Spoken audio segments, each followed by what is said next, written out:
What if one of the most influential voices in modern culture, the man known for questioning everything, told you that faith might just be the missing piece in today's chaotic world?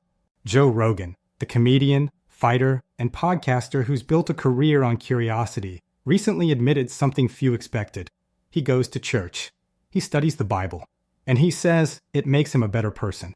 During a recent interview with the hosts of Triggernometry, Rogan opened up about his experience with faith and the peace he's found inside the walls of a church. He said, "It's a bunch of people that are going to try to make their lives better. They're trying to be a better person. And when the pastor begins reading the Bible, Rogan listens, not as a skeptic, but as a student of history." He admitted, "I'm really interested in what these people were trying to say, because I don't think it's nothing." That's a bold statement in an age where religion is often dismissed as outdated, or worse, a myth. Rogan argued that the Bible isn't a fairy tale. It's a reflection of thousands of years of human experience.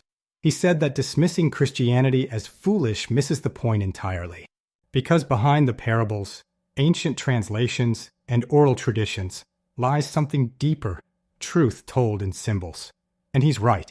Even modern scientists acknowledge shared flood stories across nearly every culture on Earth. There's geological evidence of catastrophic floods, maybe even comet impacts, that shaped the planet and human memory. Rogan's question echoes through history. If there's evidence in the myths, maybe they aren't just myths at all. Then Rogan turned to the center of it all, Jesus Christ.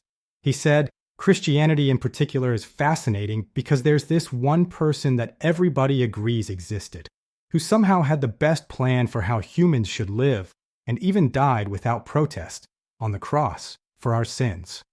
A man who didn't just preach love, but embodied it, who didn't raise an army, but changed the world, who showed power through peace, and forgiveness through pain. Rogan added, it's a historically documented human being, and the way people described him doesn't seem to vary that much. That gets weird or miraculous. And maybe that's why something remarkable is happening right now. After years of rising atheism and cynicism, people, especially young adults, are returning to church.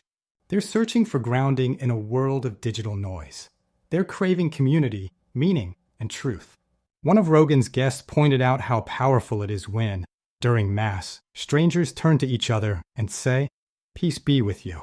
3 simple words that pierce through loneliness. And Rogan agreed, saying people need something greater than themselves to guide their choices. Because when morality is built only on whim, the world fractures. Faith, he suggested, gives people a compass. Think about that for a moment. Joe Rogan, one of the most open-minded and skeptical voices in media, saying faith brings peace, purpose, and perspective. Maybe what he's really saying is this: we don't have to check our intelligence at the church door. Faith and logic can walk together.